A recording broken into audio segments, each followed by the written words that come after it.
What's up? This is Drew on Legacy U Comic Book Series, and this is Chillin the Green Box.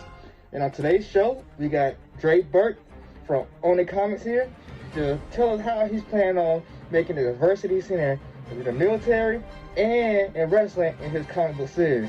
So, you know what time it is? Tell your homeboy, homegirl, like, subscribe, share, comment, all that stuff, because Chillin the Green Box is about to be on. What's up? Welcome back to the hood. This is Chillin the Green Box with Specks, Thompson, and The View. And today, we got another creator with us today. We got Dre Burk. How's it going, y'all? How everybody doing today? Glad to be here. Cool. For people who don't know who you is, man, give them a little brief introduction of who you are and what you do. All right. So my name is Andre Berkeley. I just go by Dre Burk. I am a former Navy Search and Rescue Hospital corpsman. I'm currently an Army infantry soldier stationed at Fort Moore, Georgia. For some people, that's Fort Benning still. I have been drawing and creating since I was probably like 6 years old. But I took a long hiatus and stopped drawing around 2019. And then my wife, she ended up finding a lot of my old work and was like, yo, why don't you do this anymore? I'm like, well, I just haven't gotten around to it. So then the very next day, she showed up with utensils and everything I needed in order to pick it back up. And now here we are 4 or 5 years later, and I got my whole universe designed, every 230 characters, and my first issue hits Kickstarter tomorrow. Cool. Your story sounds similar to mine, but my period of when I stopped drawing was way bigger than yours. But my girl had was talking about my old stuff, and she just started back doing it. But I definitely lost my technique of drawing. Like, I can draw better than the average Joe, but when I started trying to draw my own issue, when I first started, I was like, oh yeah, I can't do this. Yeah, see, I'm pretty good, especially at like portraits and caricatures and stuff like that, or like any artwork that you'll see, any artwork based off of my content on any of my pages. I actually rendered every character myself and then had them commissioned and colored by other artists. So everything, all 200, even my manga projects, so they were all designed and drawn out by me before I sent them off to be illustrated. So yeah, man, it's like drawing is a big hobby. Okay. So you told me beforehand that you watched the show, you know about the show, and you told me where you're from. So, because I know where you're from, you know all about the Green Box. Yeah. So I want to say there was another group, another comic group that I saw you pop up in, and then it said something about either it was Hinesville or Savannah. And I'm like, I just left from Fort Stewart. I was like, I wonder if he's around this area. And then I started looking around and started seeing. I was like, okay. Yeah, I'm still in the 706. Okay. Yeah, I'm right here outside Fort Moore, right out in Columbus. Yeah. Well, the guy who helped me start, he actually from there, but we talk about that later on though. But since you know about the Green Box already, people who don't know, it's a hangout spot. Some places seem like it's more down south type thing. We all hang out, chit chat, break ideas down, come up with concepts, and do other things. So my show is based off that concept, so people know more about the creator or whoever I got on more than about the project they got. I've been on a lot of shows that people get on there 2 hours and talk about their project, and you got no reason to support them. So I developed my show to give people a reason to support you, and got 4 different segments based off that whole concept. My first one is called Breaking It Down. Couple icebreaker questions to break your brain down so people know more about you and get to feel who you are and your personality. Being transparent, I definitely didn't do my questions, but and I blame TikTok being down, it's gonna blame that. But I think it's back up now, my too. first question That's for crazy. you. I mean, I'm good on TikTok, but I need that cap cut back so I can edit my videos. I just started a TikTok page like maybe a month ago. I only got like 6 videos on there, so. Okay. So they making my first question then. So you rather endlessly scroll on TikTok or endlessly scroll on YouTube? Oh, YouTube, 100%. What's the difference? Most of my stuff on YouTube is either things based off of wrestling, combat sports, comics, so like Dope Still and comic crates and what is it, variant comics. Like, so it's nothing but, I don't know. I haven't really used TikTok all that much since I just started the page, like literally about a month ago. But yeah, I've always been a big YouTube head. So anything I want to see as far as League of Legends or like games that I like, King of the Fighter, Street Fighter, Tekken, I'm going to YouTube. Mm-hmm. Okay. You brought up Dope Spill. Have you watched Blur Without Fear? Yes. I had interviewed him. He's been my YouTuber now since Comet Historian passed away a couple years ago. Last year. Yeah. Actually, this is kind of a unique story. So when I first joined the United States Army, I got sent to Fort Riley, Kansas, to serve with the 216 Ranger Battalion, part of the Big Red One. And one of the senior guys there who trained me, and we became really close, his name was Potter. Potter is comic historian. Like, I actually know him personally. Like, we went to Iraq together for 15 months. Oh, dang. So y'all reading combos good out there, huh? Oh yeah, we was arguing back and forth. Like, we had a couple different takes on certain characters, like Batman and all of that. Like, don't get me wrong, I like Batman, but he was obsessed with him, and I'm a big Spider-Man guy. But yeah, I actually knew him. He was a really good friend. Yeah, we spent a lot of time together. Okay. Speaking of Spider-Man, who's your Spider-Man? Peter. Peter? 100% Peter. Okay. All right. I don't know how old you are, but I grew up in the 90s, and just like my Green Lantern is Kyle Rayner. I relate to Ben Riley. I like Ben Riley. Yeah, see, I like Ben, but once they started doing all that other stuff with his story, like that one run that they gave him not too long ago, where he was tied up with the Goblin Queen and all that other stuff, like then the chasm stuff. Yeah, it got kind of convoluted to me. Like, I couldn't wrap my head around it as much as I wanted to. Like, I enjoyed Ben Riley back in the '90s, especially his costume with the hood on it and everything. But yeah, and yeah, I was born in the '80s, so yeah, separation anxiety for Sega Genesis was my stick to go to. So yeah, I'm big on the Spider-Man's lore.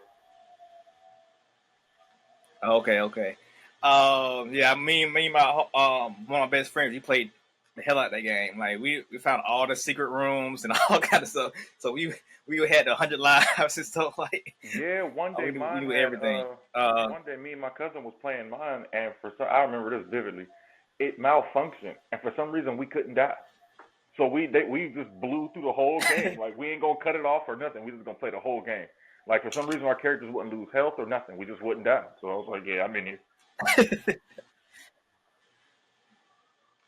Yeah, being grown now, I know that there's batteries in the cartridges, so your battery party went bad.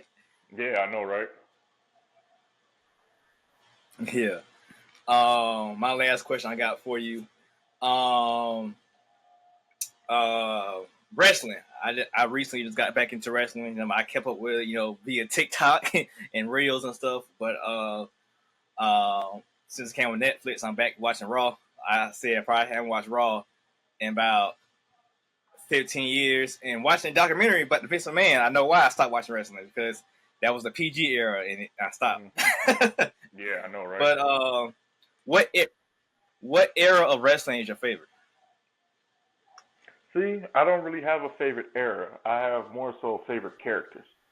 Like, okay, so what's your favorite vintage character?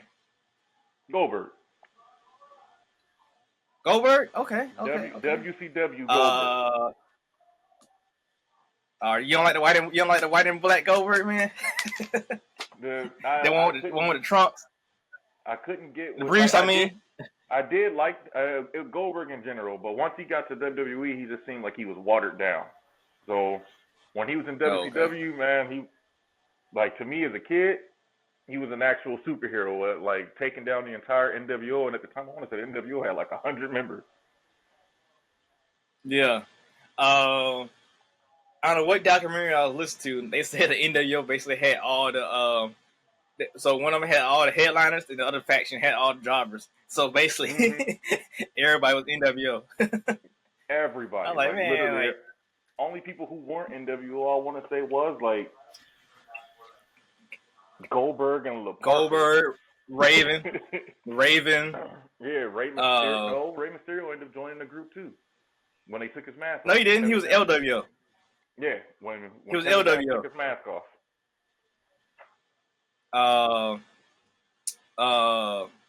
So you had Raven, all his people. Yep. You had the Luchadors, because they did the LWO thing, and you had the Four Horsemen. Yep, Arn Anderson, Steve Mongo McMichaels, Chris Benoit, and Ric Flair, and Dean Malenko were all the Four Horsemen. And Chris Henry. No, did Chris Henry turn? I can't remember, did Chris Henry become NWO or not? And then I remember, what's the one? Hell, I want to say the NWO even got Disco Inferno after so long. I don't know. They hate him. They talk crap about him recently, boy.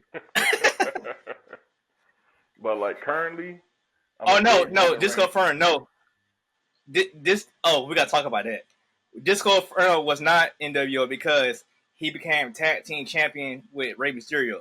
So not Rey Mysterio, Billy Kidman. So he was not NWO. Okay. But Roman Reigns, oh my God. So, like I said, I haven't been on wrestling recently. I just got back on. I see all the clips about Roman Reigns, and he seemed pretty cool character. You know, legit. I remember seeing a little bit of stuff of him in the Shield, but back then to me, he looked like a jobber, so he really didn't stand out. But I seen his first full match. I seen clips. First full match on Monday Raw was on Netflix. That was so boring to me. He was so I don't see how y'all enjoyed him. And I watched. They got the Raw Classics on Netflix. I watched his portion of that too, and I was like, it seemed like he was more entertaining on the Shield, but he just seemed like boring. Like, so one thing they do with him a lot is they focus more on his storyline. So it's only a few matches, like the one with Logan Paul, which was actually good. Anytime he get in the ring with Seth Rollins, his individual match that he had with Cody was fairly good. Like, they actually showed those matches like those. They actually show his in-ring capability. And like that one that you saw on Monday Night Raw recently, it was pretty much just they were feeding the storyline. They didn't really. He's not even on Raw. Like, he's a SmackDown guy. So they just put him there because that was the first Raw on Netflix. Yeah, I'm confused about that too. About who's on Raw, who's on SmackDown, because I know more of the female wrestlers because they somehow they pop like on my feed. I just don't know why. Well, I do know why. but like Bianca Belair, she's promoted on the Raw promos, but if you watch the show, she's on SmackDown. So I was like, why is she promoted so heavily on? Yeah. So the reason why they did that is because if you look at the theme songs are done by Megan Thee Stallion. So they put like Jade Cargill and Bianca Belair, they put the black wrestlers, the females, more so onto those taglines for those shows. And I want to say Megan Thee Stallion did the theme song for SmackDown. So that's the reason why they're plastered all over it. Oh, okay. It's just like the one white girl. You watched Raw last Monday, right? Yeah. The one that was in the crowd said she's from that hometown. She had the purple hair. Bailey. Yeah, so she's on a promo too. She's actually fighting Bianca Belair on a promo, and I knew that. And the announcer, I think Cole made it a point that says, I don't know why she's here. She's not a part of the show. They kept making it a point to say she's not a part of Raw. She's not a part of Raw. She's not a part of Raw. And I was like, but and she's then on a I called promo. her like BBL Bailey or something like that. Yeah, yeah. So like currently, just be watching Cody. I enjoy Cody. I like his family. I like Dusty and I like Dustin. So but when Cody first came out, I seen him, he looked pretty whack. He caught my eye during the Stardust phase of his career. And now to see who he is now, I enjoyed him. And he's from Atlanta. And I actually got some homeboys that went to school with him. So like it makes me a bigger fan of who Cody is, and I like how he presents himself. Yeah, see, I like his American Reign persona. Yeah, Reign performance wise so far, I liked Jay Uso. Like he did a really good performance to me. Yeah. So like his whole tribal chief head of the table story arc was probably the best thing that they had. Honestly, it was probably the saving grace for the WWE for that whole period from COVID until he dropped the title to Cody. And as far as Cody go, if you've watched like AEW and whatnot, I'm not a big fan on AEW, but I have peeked in here and there. I like Cody when he does his. He's going to eventually he's going to switch. It might not be anytime soon because they want to keep him in that John Cena good guy role. But if he ever does switch, Cody starts his American Nightmare character when it's a heel, acts like Homelander. So that was an AEW, or you predicting that? No, that's what in AEW. When he was a heel, he acted like Homelander. I don't know, man. He the face of the company. I don't see him doing that. Yeah, he ain't gonna switch. But who would he rival? Though? It's gonna go back to Roman Reigns, or it might go back to Seth Rollins. So Rollins gonna be the baby face, or he gonna be just a heel versus a heel? Probably a neutral versus a heel. Because right now I want to say Rollins and CM Punk are neutral, and Drew McIntyre is the heel. Oh, okay. All right, well, I don't know if you've been keeping up with NXT, but they got this dude on there that I've been following for a hot minute. His name is Oba Femi. He just won the. He's a champion, right? Yeah. Good promos, okay. Good in-ring performance, and he like his demeanor and the way he presents himself, all well. All right. I haven't checked out that yet. Like I said, I've been out for a little while, but I'm trying to get back in groove. But that's all the question I had. Great jump. We got a good feel. Your versatile personality. With comics, wrestling, and whatnot. But going to my next segment called the back issues. Being in comics, you should know all about the back issues. But for people who don't, if you want to know about a character's origin story, you go to their back issues. For example, you want to know more about, Ben Riley. You go to his back issues and find out all about the Clone Saga and all that stuff. So in this part, we're going to your back issues to find out more about you. With that being said, where are you from and what do you call your hood? So I'm from Youngstown, Ohio. And my area, for the most part, is just the south side of Youngstown. So there's various different groups that call certain things a bunch of other things. Some of them got, a little more trouble than others growing up. But, yeah, it's just down the hill or the south side of Youngstown. Okay. My last person I interviewed from there. Mega Ran? Is Mega Ran from there? I'm not sure. You ever heard of him? No, you know him. He's wrestling. Mm-hmm. Yeah, I'm not 100% sure.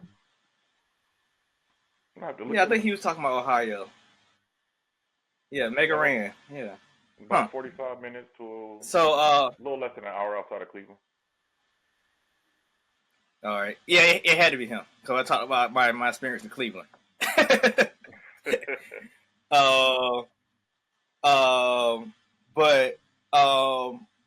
So how was it out there? In Youngstown? For the most part, it was all right. Growing up there, I wouldn't go back if I don't have to. Like, only time I'm going back is either visit family, a funeral, or pick up one of my kids. Like other than that, I ain't going. Anything longer than like 4 or 5 days is not the move. And it's snow up there. Nah, I'm not feeling that. Oh, it's about to snow in 10 minutes here though. So I they ain't gonna say. get it. I ain't gonna get it. I'll be cool. It's about 68 degrees outside right now. The sun gleaming and everything. For y'all? Yeah, we don't. Let me see what temperature is here. Let me see. Oh no, see, I don't know what's going on with your side of Georgia because it's definitely 38 over here. Oh no, it's. I could walk outside right now barefooted. It's beautiful outside. Oh, so y'all gonna miss that? They talking about we getting hit with another snowstorm in the next 12 hours.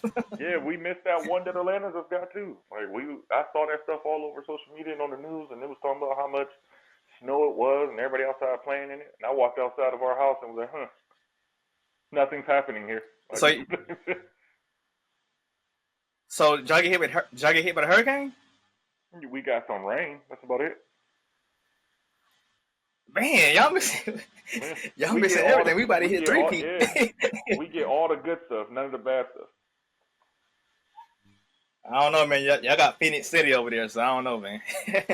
The last time I want to say it got real bad, it got snow here. They treated it like it was the end of the world, and literally the snow was probably as high as a quarter laying flat. And if you stepped in the snow, it disappeared underneath your foot.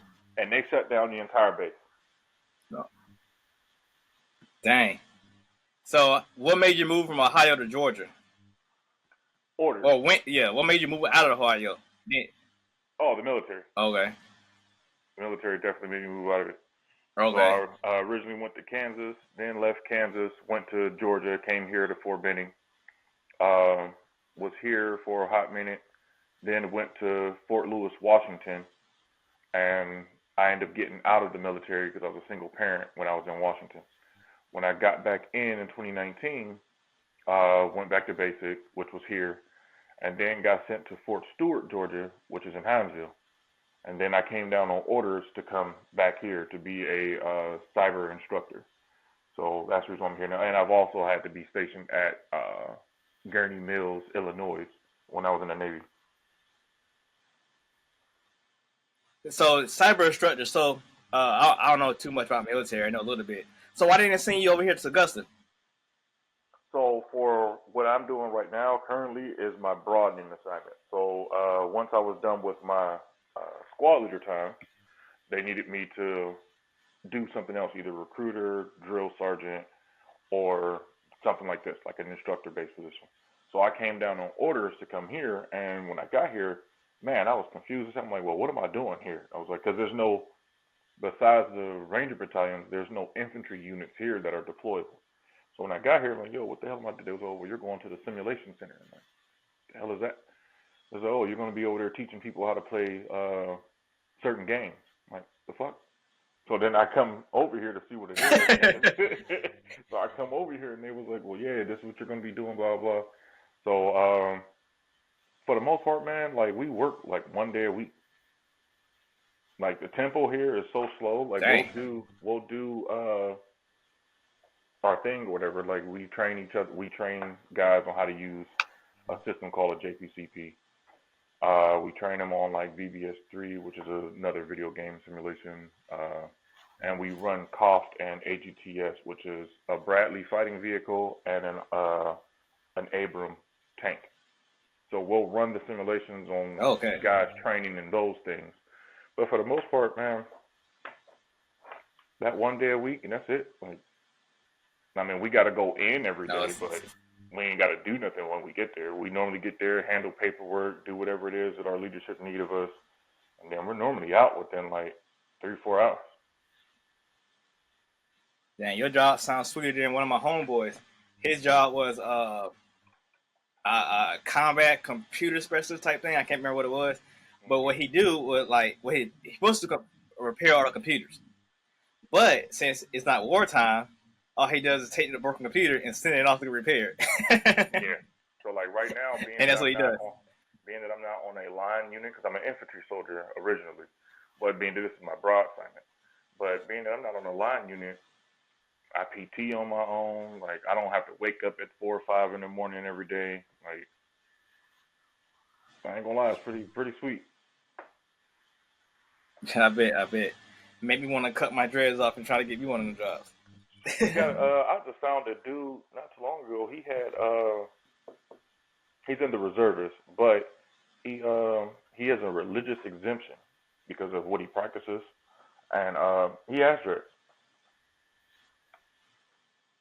So how long though? Cause like, They're fairly long. His go huh? down to like I said, they're fairly long. His go down to like right here. Now, granted, he got to tie it up in uniform, but other than that, he has dreads. I gotta Google that because Yeah, it's called a religious exemption. I might. Dang. All right. So, any what got you in the comic books, or what show or comic got you in comic books? Whew. I honestly don't know because I've been like in comics and whatnot since I can tell you what. Okay, so not show that got me into comic books. What actually got me into comics when I was younger, my mom's brother, his name was Lonnie. He was an Air Force veteran. Well, when he came home and decided to stay in our hometown, he had his attic was broken up into two parts. So one side of his attic was all comic books, and I mean shelves of them, posters, all kinds of stuff. Doom, Superman, everything was up there. He probably had anywhere between 2,000 to 3,000 comic books up there. On the other side of his attics was all pornography. So it was in the same layout that the comics was in. It was bookshelves of pornography. It was posters of pornography. And when I was a little kid, he's a reader, huh? Yeah, I know, right? When I was a little kid, I remember walking up in that attic because I was there with my mom, and I went to the pornography side. Well, my mom came upstairs and she slapped fire out of me. I was like, oh my God. Well, I know I'm not allowed on this side of this attic. So the next time we went over there, I went up there and I went to the side with all the characters and all the colors and whatnot. And then my mom crept up there again and she caught me, but I was reading like, I don't know, I think I was reading like an old school Spider-Man book. And she saw me, she looked over my shoulder, saw what I had, and she rubbed my head and she walked out. So I was like, oh, so I'm allowed on this side of this room. I'm just not allowed on the other side of this room. So that ever since then, every time we went over there, I would go up there and I literally read every single book he had up there. So that's honestly what got me into it. And then slowly but surely, I started to fall into the. I was born in '86, so you had your Transformers, Thundercats, like He-Man and She-Ra, Thundor the Barbarian, Space Ghost. All those things was coming on TV, so I was constantly watching them. And then when the '90s hit, and you got X-Men and the Incredible Hulk and all that, especially that one '90s Spider-Man series, like I was hooked. That was it. Yeah, so that's a good little origin story because you said Spider-Man's your guy. The first book you didn't get hit for was Spider-Man, then the TV show. So it all aligns for you. So yeah, I lucked out, and then after that, like I started trying to draw. Got into school one day, and my mom had bought me a Power Ranger folder. So I started tracing the Power Rangers that were on it. It was the entire team. So I started tracing them, and people was asking me to trace them a picture and color it and then give it to them. I'm like, all right, cool. So I want to say I traced like 30 pictures and then passed them all out. So then one day I'm sitting at the house, and I'm like, I wonder if I can draw this without tracing it. And then I was like, oh, I can draw this. Now, granted, it was probably terrible back then, but in my mind, I did pretty well. Mm-hmm. So then it just went from there. Yeah. Like everything I saw, I would try to draw on my own. Cool. So this your first book you putting out. So okay, what took you so long about putting a book out? Money. Finances, that's all. Like, Okay. I started up with my comic universe, what year was that? I want to say 2021. When did the He-Man series come out on Netflix? 21, I believe. 22, 21. It's season 2 just came out recently, didn't it? Mm-hmm. So yeah, it had to be 21. Yeah. that Netflix series is what inspired me to make Pantheon. So when Okay. that series came out, from the time period that series came out to about August of 2024, I fleshed out my entire universe. So every character, all their bios, all their interconnecting storylines, everything I fleshed out between that time period and then around my birthday of 2024. Yep, it came out. It came out 2021, and it has 3 seasons. 3 seasons? We only got 2. No, we do got 3. Yeah, We do got 3. yeah, 3 seasons.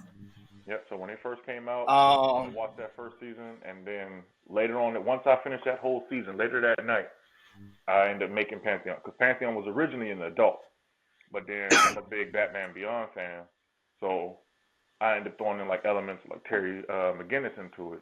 So then that's the reason why Pantheon is a teenager now. okay.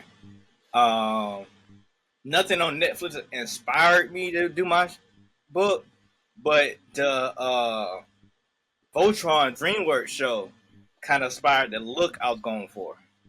Okay. Yeah, you talking Yeah. about the one that was made by the people who made Avatar? I don't know about that. I know it's DreamWorks. Yeah, the one where the dude in the black suit got the white hair at the top and his arm got cut off. Yeah. Yeah, that was made by one of the show writers and animation partners for the Avatar series. That's why it was very similar to it. Okay.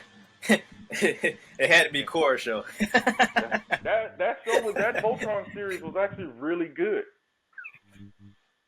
Like I wish they would have did I wish they would have did the car heroes because they ended with the cars or the ships or whatever it is.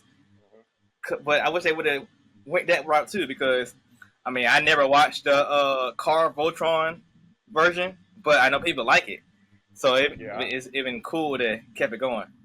I've actually rewatched. It's a specific episode of that Voltron series that always got my attention, and it was when I can't remember his name, but the guy who's the Red Line goes to free his basically Keith. Yeah, he goes to free the guy who's the Black Lion from the mind control, and they get into that big fight on like that satellite. Yeah. Yeah, I think that whole scene is just so sweet to me. I don't know why. Like that had me captivated when I first watched it. So I just kept going back and watching it over and over and over again. Mine's one of the Lothar. That's the son, right? Yeah. When he fought the dad. Yeah. One of his heel.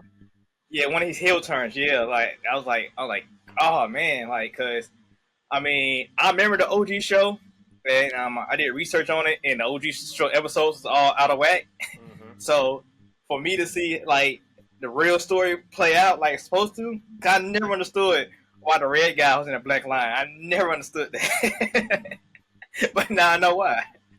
And then that episode when he turned on his dad and they started fighting. That was another one that I kept rewatching. Yeah, it was like they wrote that real good. Like I said, I wish they would have kept going. I want to see how I can't remember the girl's name, but how her dad ended up making the Earth version of Voltron. I want to see how that went. Yeah, Netflix been having a couple hitters the past couple years, especially that Castlevania. Oh yeah, that new season just dropped. I gotta watch it, man. Oh, I already binged it first day.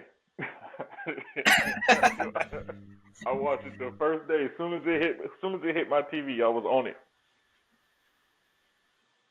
Yeah. Only thing I don't like about it, they skipped over the OG, not the guy OG guy, but the guy. Oh, I can't think of his name. He wears the brown clothes. He's on Smash Brothers. I can't think of his name. Oh, that's Trevor. No. Yeah, that is Trevor. No, that's Simon. I'm sorry. No. Yeah, Simon. They skipped over Simon. I'm like, why did they skip over Simon for? They skipped over like 12 of them. They went from Trevor straight to Richter, who's like the third to last, because Richter ends up having a kid with the black chick, and then that kid ends up having another kid, and I want to say that's where the storyline is right now. Dang. So yeah, I mean, I was like, they just blew through it. Like they didn't even show when Dracula came back for like the second time. They just like, well, screw Because it. they ended up going straight to the most popular of the Belmonts, which was Richter. Richter is their Ryu. Yeah. Yeah, basically. Cause he got the best of both worlds, right? Hmm The speaker magic and Yeah. also the skills of a Belmont. Yeah. Music. You enjoy music? You like music? Yeah. Depends on what I'm listening to. Like I'm a smooth jazz fan. But when it comes to rap, I'm a big Tech Nine fan. What got you into music? Uh, Probably my mom and dad. Like I wasn't real big on it growing up, unless it was like something that they were listening to and I would listen to it. Because to me, like music videos and everything like that just wasn't it when I was a kid. Like I'd rather watch a cartoon or be outside doing something. So like Oh, okay. funkadelics and like the P Funk and all that stuff like that. Like my dad used to blare that all the time, or like Muddy Waters and anything like that. Anything that was blues or smooth jazz, they were always playing. So then I grew up listening to that. But then as I got older, it didn't really change. Like I'm still a fan of smooth jazz and everything like that. Like I'm probably the one person that enjoys elevator music, especially if it sounds a certain way. Like if I hear a saxophone, I'm hooked. But yeah, when it comes to rap though, Tech Nine, 100%. Like anything he drops, I'm getting it. Okay. What about you like lo-fi music? I can't hear you. You like lo-fi music? Oh yeah, especially yeah, 100%. Okay. Well, Okay. that's at the top of my Okay. playlist on YouTube. All right. So I've seen you wasn't too into music growing up and whatever, and you in the cartoons. So when do you find out that you're a nerd? Um, let's see. Okay. Give you a definite answer. See if I can pinpoint it. Uh, do you remember a cartoon called King Arthur and the Knights of Excalibur? Yeah, King I was a kid, And they were football players. right? They got transported to medieval times. I don't remember the football player part, but I think I remember the show. It's called King Arthur and the Knights of Justice. And each of the knights had The Knights of Justice. different. Yep. And each of the knights had different items that they can call out of their armor. And King Arthur can call out this giant golden dragon. It had probably the most epic intro theme song of all time. Like, and that show probably took me further into it. Like, because I still remember that theme song to this day. So then, like, right after that, I was always looking for something that was similar. So then that's how I ended up falling in love with, like, gargoyles and, anything comic book related. But, it was early on. I probably figured that out when I was, like, what, 7? Oh, early. But um, so you kept so you just kept being in comics all through school, or did you eventually fall off? Oh no, all through school, the entire even my friends, like they started, they're bigger on anime than I was growing up. I was still always into comic books, but I had knowledge on certain animes. But they would like try to compare certain characters to anime characters. I'm like, I don't really want to do this. So anything comic book related, they would come and ask me because they knew that I knew the answer. But yeah, they always have leaned more towards anime. The minute they got introduced to Dragon Ball, that was it for them. Okay. I was in comics. The anime thing did hit while I was in school. Toonami, all that stuff. But like, Hmm I fell off of comics too, but anime especially so I watched the original Naruto, but I didn't watch Naruto Shippuden. So I missed all that stuff, like the running the hallways like a ninja, the headband stuff. Like I missed all that stuff. Like I didn't get back into anime until the the Battle of the Gods movie, Dragon Ball Z, and from that it was Attack on Titan. But comics, I got back in comics. The Civil War of Marvel, and the New 52 for DC. Okay. Yeah, what originally pushed me into anime was early in the 90s. I don't know if you ever watched a show called Akira, where it's this female, and she's being hunted by this fucking intergalactic bounty hunter, and it's an alien. And it has this little white face in the center of its head. Oh, and its head is in the shape of like... They made a movie about it, right? Yeah. And I remember watching that cartoon. That cartoon was long as all get out. It was probably like 2 hours long. And I remember watching that, and then there was another one. It was called Tekka Man. And I ended up watching that, and this was back in like the early 90s, like 1993. I've never seen that one. And those are what originally got me leaning towards anime. Now, as far as like, I'm even willing to go and say like the Guyver helped too. Like I remember watching the Guyver movie back in the day when I was a kid. And I'm like, that's a unique idea. This dude is able to transform into this armor, blah, blah, blah. So like that helped as far as it came to anime. So then I would try out other animes thinking they would be as good as those ones. And I got let down a lot. But when it comes to comics, so Spider-Man, Thor, Superman. I read Batman, but some of his stuff just be just outlandish. But Spider-Man, Thor, Superman, and Wonder Woman are probably the only, like, those are like my main staple. Yeah. Like if they drop a solo book, I'm definitely gonna read those. Just hearing you talk, I hear you talking about a lot of mythological, medieval type stuff. So you got a He-Man, you got a Thor, a Wonder Woman. So that's not more your wheelhouse. Yeah, I like the concept of somebody being deemed fit for something, kind of. So like I research a lot of stuff before I put it into anything, and I don't know, some stuff I just don't see myself doing because I don't want to mimic something that's already happening, and B, it just seems like people are tired of those same tropes.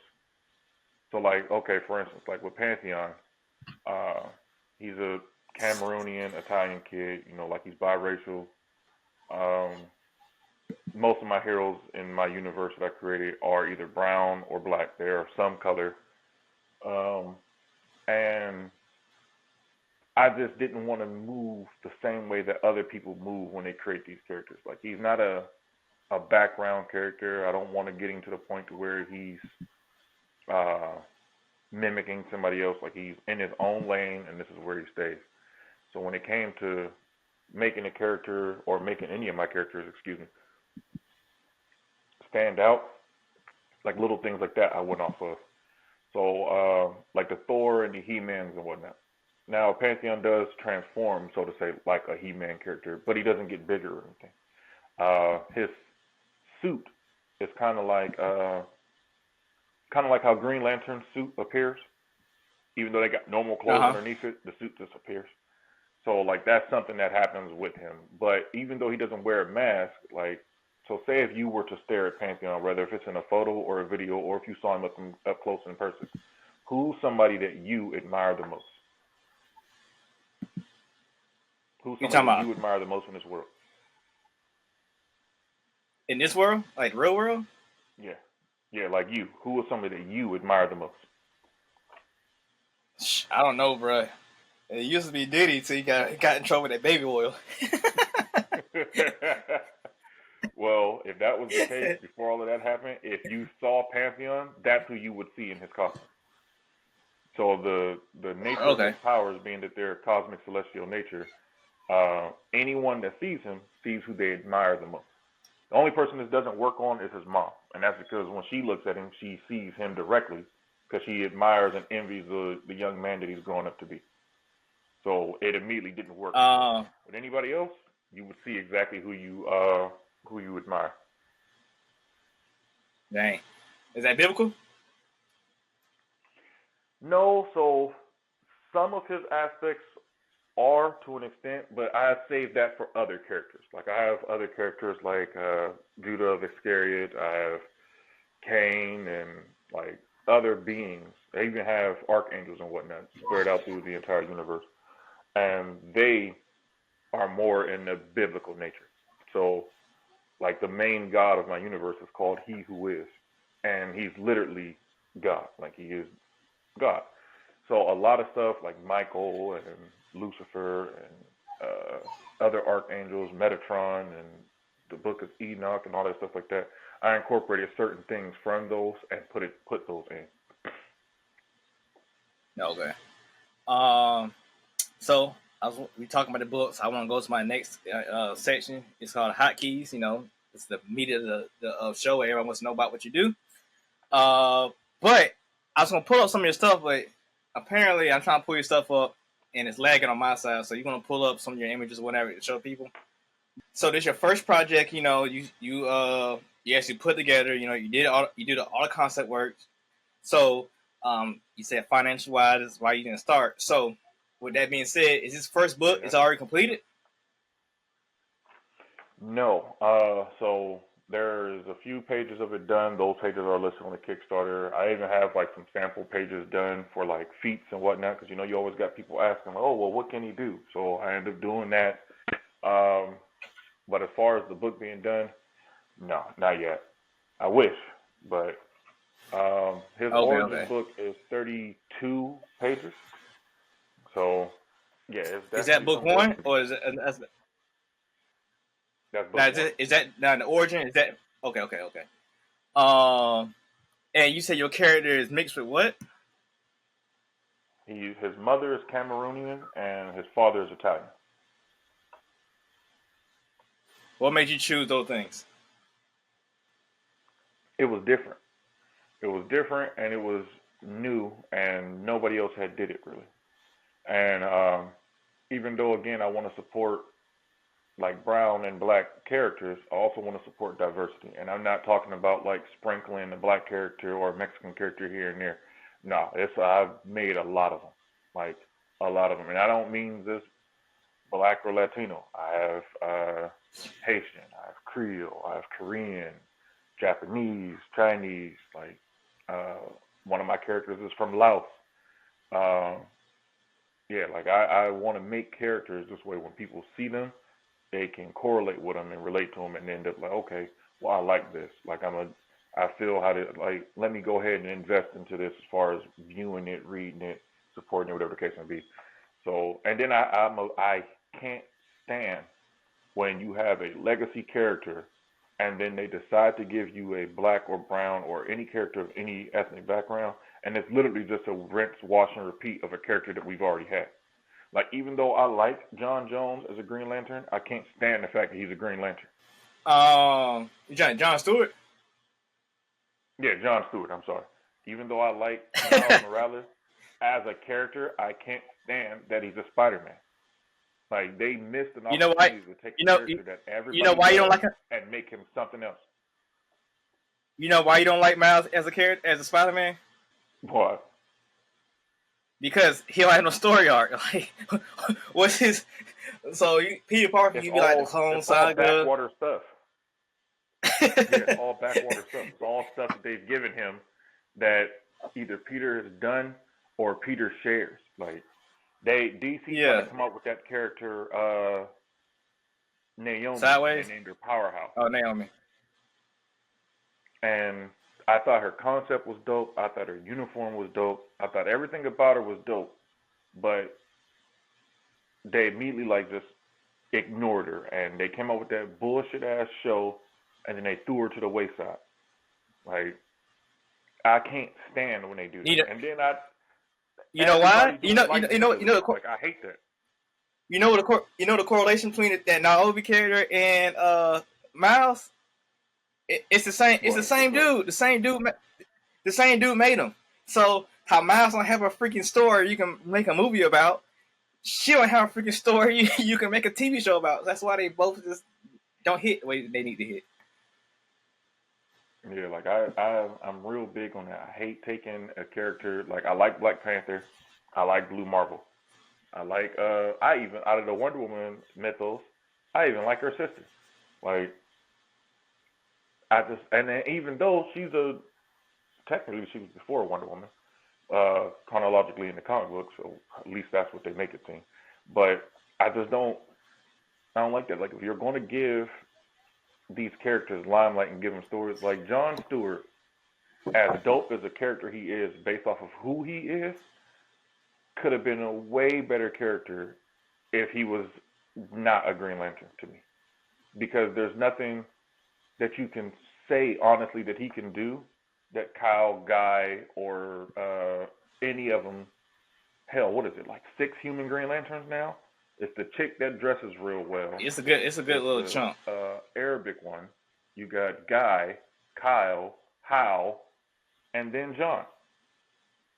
Oh, and I forgot what's her name. Cruz. Yeah.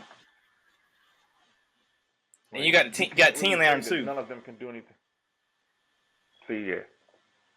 I can't get with that, man. I can see if that was something that you established head on, like, you feel me, like the Nova Corps, the Green Lantern Corps, like that's what you're making them. Like there's a core of these people, but when you, I don't know, they just rinsed and repeated and then gave us Jon Stewart, who's a phenomenal character, a great Green Lantern. I just think he shouldn't be a Green Lantern. He should have been something else.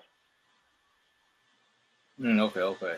Well, they have changed him up. I think he's like ultraviolet lantern right now, but I think he got his ring back. So I mean, I don't know. Other random BS to try to make him stand out, and no one cares about that because wasn't fucking Hal at one point Voltoon? Wasn't he like all the spectrums combined? Yeah. Then Guy Gardner hit the red, yellow, and green ring at the same time. Yeah, like yeah, I can't rock with that. Like they could have made, and I'm saying this about the characters of color too, because, and again, I like these characters. I actually enjoyed their reads. I just think they were wasted. I think it was a waste of potential. Like imagine if John was DC's version of Blue Marvel, where he wasn't a Lantern. He was something similar to that, like, or similar to like a Captain Marvel-esque character, like anything but a Lantern. Yeah. Like I don't like this. Then when they finally give you a black character, they just make them a whitewash. I mean, not a whitewash. They just blackwash a character that was already white. Yeah. And then those characters do be dope. I like Sam. I like John. I like President Superman. I just don't think that they should be what they are. But see, even President Superman, you got President Superman, then you got the Superman on Earth too. They both black. And like, yeah, what is his name? Like his name is like Valzad or something like that. Yeah. Yeah, like if you gonna make these characters, by all means, make them. But if you had an original idea and originality to make these white characters, why not do the same with these black characters? True. With your character, looking at him, out back, I thought he was white, So when you present him to the masses, what do people think of him? Okay, so when his early on, when he was being drawn from, like, some of those are fan arts and whatnot. Any of them that I got commissioned, they got his skin tone pretty right, because he's supposed to be light-skinned. But early on, they were making him look more Italian than anything. So I had to show some artists, like, what his mom looked like, what his dad looked like. So then they would give him the curly hair, they would make him light-skinned. He had, like, hazel eyes and whatnot. So as his illustrations kept going, the more he started looking the way that I wanted him to originally look. When I present people to him, first thing I do is I tell him that he is a biracial character. And not just biracial in theme. He's biracial in purpose as well. Like he's one of those characters that he knows how to cook all the cuisine from his dad's side of the family because his dad's side of the family still lives in Italy. He knows how to cook all the cuisine on his mom's side of the family because his grandmother and all of his aunts still stay in Cameroon. He knows how to speak the native languages. He knows how to do the native dances, etc. Like you'll see him talking and dealing with his grandmother and family members in Africa. You'll see him doing that with his family in Italy. So he's just not that. He's just not biracial, and that's all you get from him. Like you're going to actually see these things displayed. Yeah, one of my characters, she's like that. She's Haitian and Japanese, and I made it a point in the first issue, the chapter or whatever, to show that she learned from her mom and learned from her dad's sides of different races. So when she's older, you can see, like, I haven't got that far yet, but when she first come back to America, because the first couple chapters take place in Haiti, when she comes to America, she's not speaking English. They have to find somebody who speaks. I don't know what I'm gonna do. I think I'm gonna do Haitian Creole. I don't know if I'm gonna do Haitian Creole or French, and they gotta find somebody that speak that to translate for her for them. You know, like this be like a running gag because she's always talking different language until she learns like, English. Because even way before Pantheon gets his powers, like that's kind of where he's at. Like even though he can speak both languages, his mother is an attorney and his father is a soldier. So he has a chip on his shoulder. Oh, okay. He has a chip on his shoulder about doing the right thing. So he's one of those characters that, in a lot of the sense, you take Terry McGinnis and Miles Morales and mold them together. So that's his base personality. Okay, I was going to ask you what would you if I was in a bookstore and I wanted to purchase your book. No. If I was in a bookstore, I was looking for a comic book to purchase, and somebody would suggest your book. Say, oh yeah, if you like so and so, that would be Pantheon. What would you say? So if you're a fan of say Miles Morales or Batman Beyond or Static Shock, if you're a fan of a coming to age story, so not a hero that has everything figured out, not a hero that is so OP to where his villains fall to the wayside because of his prep time and his overwhelming strength. Now, don't get me wrong, he is powerful, but he doesn't know what he can do. Like a lot of his story arcs are him learning his abilities. So it's a journey that you're going to be on watching him do these things. He just doesn't get his powers and then automatically knows that he's bulletproof. Or hell, his first two issues, he doesn't even know he can fly. So it's not like I've heard people reference Smallville of how they made Clark learn his powers slowly but surely. That's how his first couple books go. Now, he does have an attendant. He has a person who's with him named Vale. She's like an onboard AI for the artifact that gives him his abilities.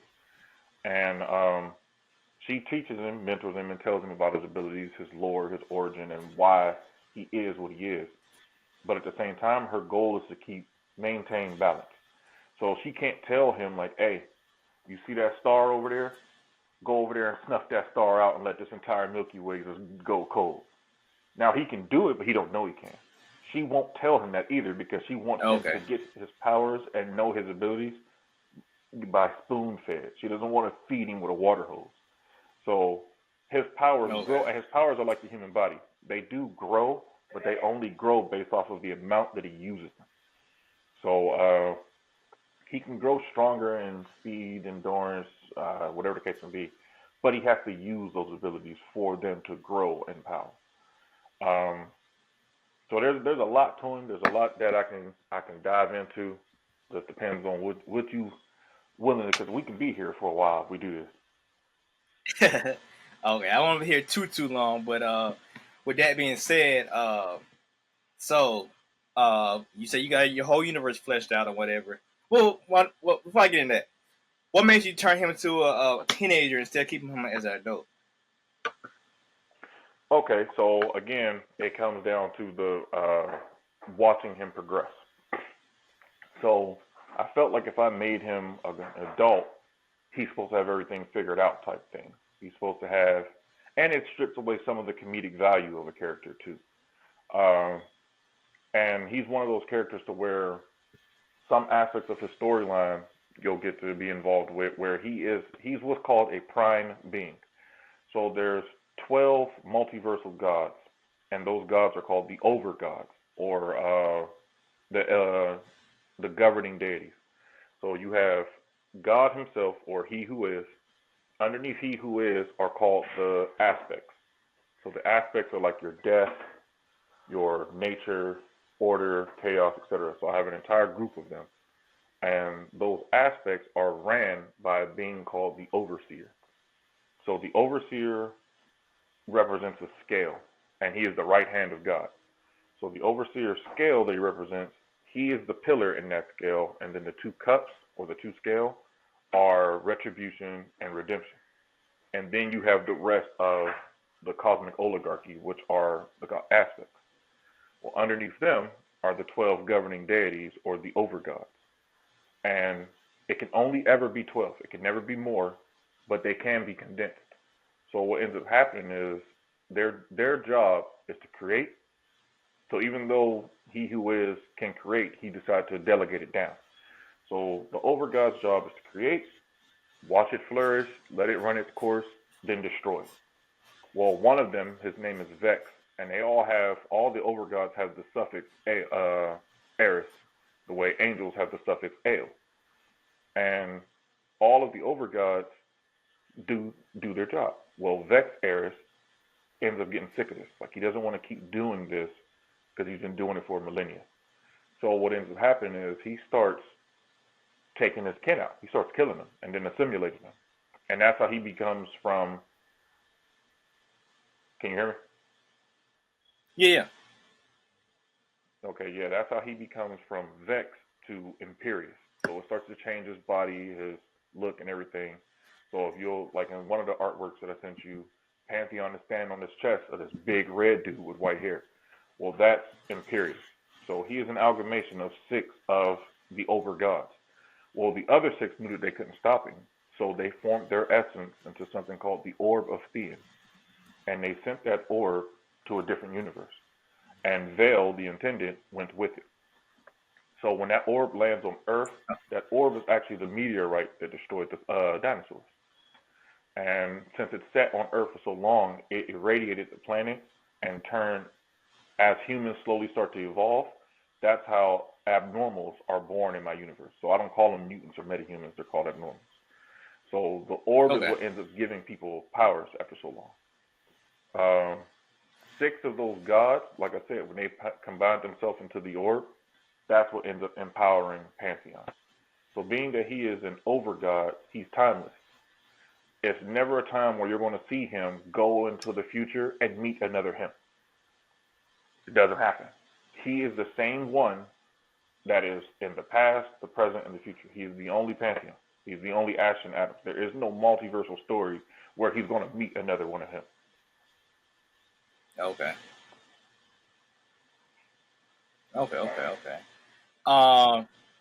You got this pretty fleshed out, so I know it's issue 1.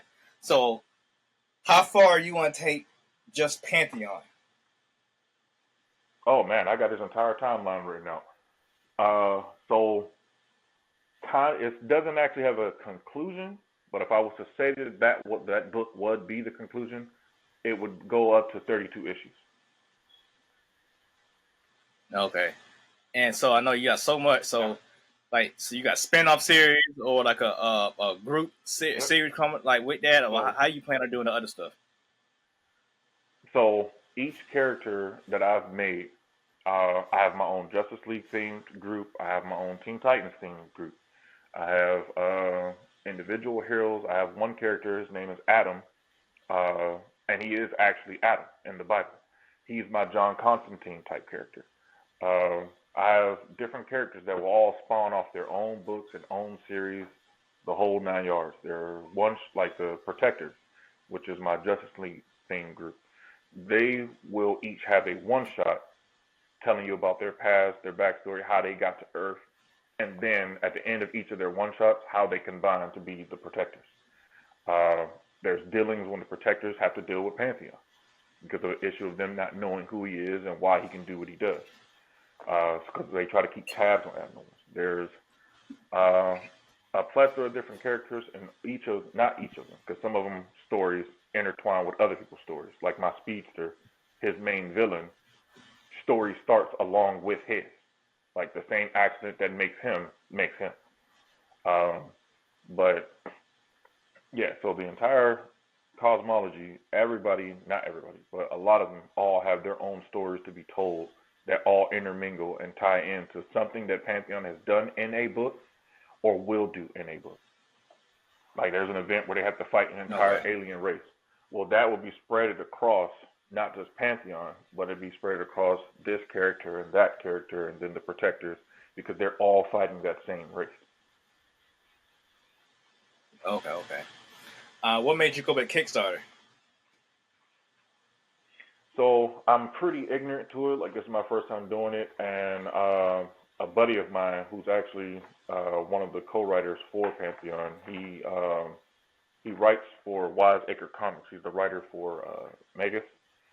His name is Devin. He's been helping me with the Kickstarter and whatnot to set everything up. And yeah, like this crowdfunding of some sort. If I don't do the Kickstarter, it's gonna take a little bit longer to get this book out. So definitely want to try to get it out in front of people as much as possible. All right, cool. Sound dope, man. Sound like you got a big thing world built out. I do this. I got the same concept. You know, I flesh my world out pretty deep. My flagship Legacy of You. I got him for 100 issues planned. But I got other little spinoffs. Like I said, my Haitian Japanese character, she's a spinoff. I got firefighters, other stuff.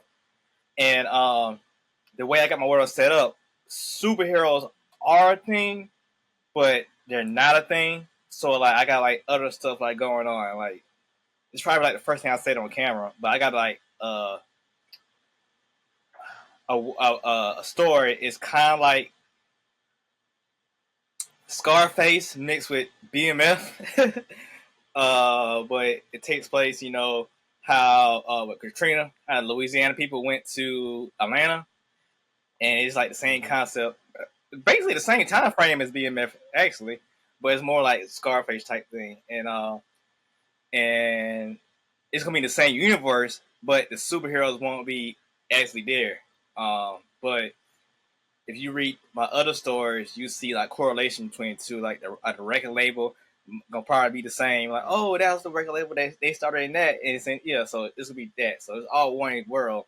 Okay. But I also make it that way, so like, I also made it that way, so just in case, you know, Image Comics want to pick up the story, I can sell them the story or write the story however it goes, and I can just Redcon or take out the view outlet and put random generic character in there to fit, you know, the Image Comics or whatever. Like I got stories like that, so like I got all kind of stuff. I got like a Charlotte Webb story. Instead of being like Charlotte Webb, it's like a cyberpunk type story. Like it's crazy. Okay, that's what's up. Like when Pantheon hits the scene, he doesn't. There's already heroes there. So like when he shows up, he's not the he's just the first hero I'm putting out. But his world already has heroes in it. Like the protectors are already established before he actually shows up. So yeah, man, same thing. Like it's just a build up. So it'll be something for everybody. Hell, I wanna say I'm kinda I ain't gonna say upset, but I'm a little there when it comes to one of my characters. He's probably like my entire theme for like an Atlantis type thing. They're all Polynesian, and instead of it being Atlantis, it's called Lemuria or Mu. And one of the characters that is Kane, he is the main character. He's like my Aqualad or whatever. And his story is kind of like a high seas adventure type story, kind of like Pirates of the Caribbean type thing. But he has a companion. He has two of them. And one of them is a turtle that's kind of, these creatures that he has with him kind of look like, almost like a Pokemon almost. So one of them is a turtle and the other one is an orca.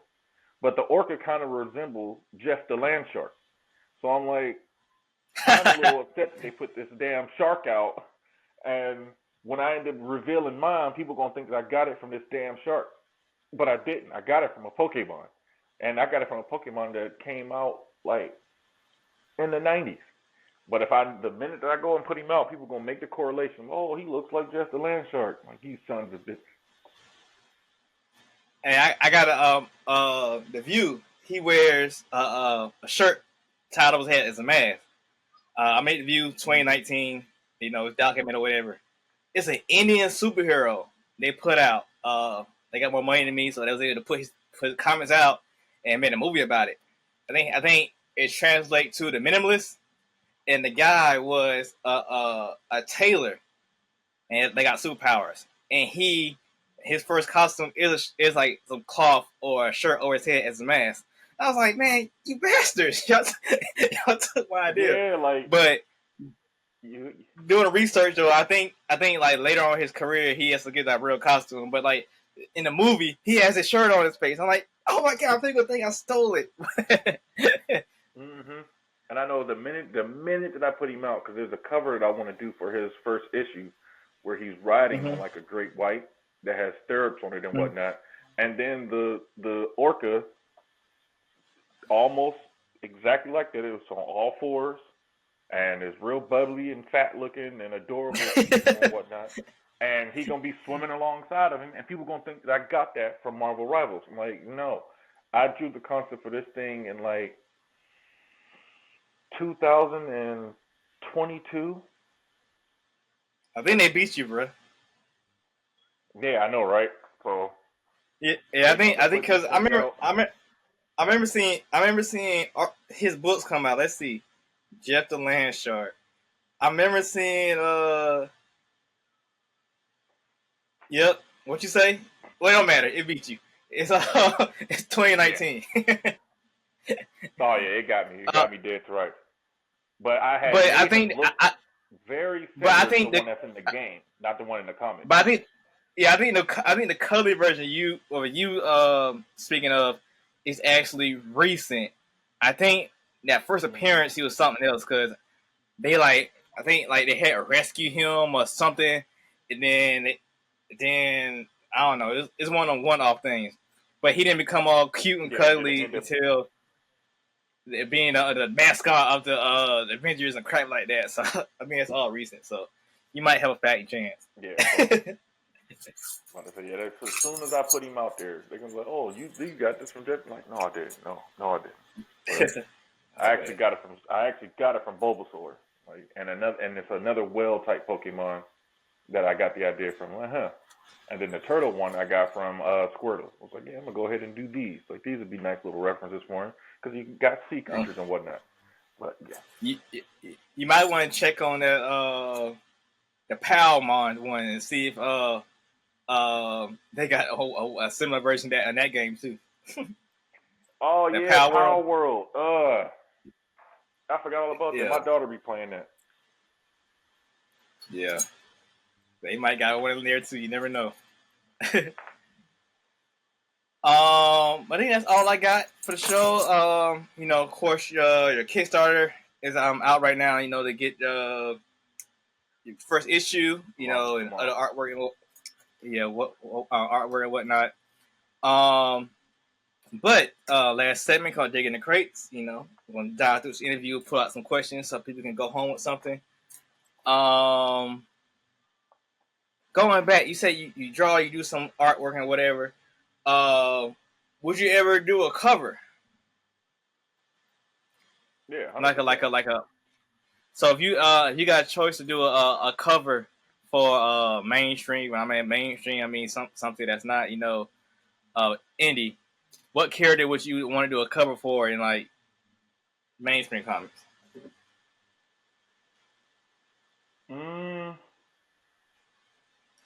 Honestly, if it wouldn't be a Spider-Man one, it'd probably be a Captain America one.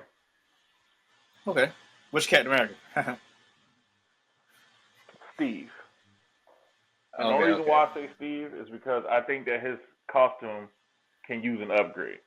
Like Bucky and Sam, their costumes is, even though they're a little newer, their costumes look pretty tactical. Steve's the only one that don't look tactical to be a soldier. I like Steve. Well, it's not Steve. I like Captain America's costume when it was Bucky, the one that had the black pants with the patches on the And side. the pistol. Yeah, when it was Bucky. Yeah. He had the. See, I don't like Captain America's classic costume. Like, I think that he needs to have a tactical upgrade. Like, he's the only one that's an infantry soldier that don't look like an infantry soldier. Well, do you like the MCU version? Yeah, I do. I Okay, definitely okay, do. okay. I want to say the main thing that gets me with his costume is them boots, man. Oh man, he from New York, man. He gotta wear the boots. Yeah, like his boots be bloused down, like I don't like Yeah, man. He from New York, man. They gotta put Vaseline on him, man. Like I said, that's the only thing I can't get with is them boots. I do But like him as a my next character. question: I like him if for real, so I like Pantheon, everybody who has it. yeah, Everybody who's had the Captain if America Pantheon mantle, was I in, actually like. So oh yeah, you ever even like the U.S. agent guy? I like him for what he was. Okay. How he was. I even like the way they did him in the MCU. How they tried to make him like a knockoff. So I like him for what he was. Okay. And I actually do like Sam a lot as Captain America, like a whole lot. Okay. And I assume if you got to write a story, you do Captain America or Spider-Man, right? Yeah. Or would you try to dive Probably into most Thor or definitely. something? Nah, it'd probably be Captain Spider-Man, and I'd probably do something to the point to where they couldn't be in their costumes. Like they would be in civilian clothes throughout the entire issue. No, like the MCU. I'm about to say, like, well, you remember Justice League, the animated series, right before it became Justice League Unlimited, they had to deal with the Thanagarian Empire taking over Earth. I think I vaguely remember that. They had broken into this this little mini mall, and when they broke into that mini mall, Batman sprouted out. He spit out all their secret identities because Wally didn't want to take off his Flash costume. And then when he did all that, they ended up putting on normal clothes, and they was bodying them Thanagarians in them normal clothes. Like they was they was hitting them with crowbars and all kinds of stuff. Like I thought that was dope. Like they still getting the job done, but they trying to stay low key this way nobody can get a hold of them. Okay. My last question, since you big on world building, you got any advice on people who's trying to world build or is currently doing it for their projects? Yeah, I can. One thing that I can say, because I see a lot of people do it, stop overthinking it. Like a lot of people second guess themselves so much, and then they never get their idea out there. Like, go for it. You never know who's going to like it. You never know who's going to give you advice about it. You never know who's going to talk to you, period, and might get some traction built up, because that's exactly what happened to me. So stop second guessing yourself. Go for it. And as far as fleshing your story out, think of how and why these characters should, would, and could meet up. Okay. Cool. So, good interview. Enjoy it. Learn a lot of things about world building, how to stretch stuff out. So where can people follow you at? Keep track of what you're doing, what you got going on outside of the Kickstarter. All right. So, Omni Comics on Facebook, Omni Comics on TikTok, and Omni Comics on Instagram. Instagram is where you got a we website? get the most content. Because no, not currently. Definitely trying to get one though. Okay. Cool. And what can I type in on Kickstarter to get the Kickstarter? Pantheon. So the Pantheon issue 1 should pull you directly up onto the Kickstarter. All right, cool. Well, it's been great, man. Hopefully get fully funded so we can get some more issues and spin-offs of your series and see how you built this world you came up with. Thank you. I appreciate it. Good to be here too. I had a good time. Glad you enjoyed it, man. Out.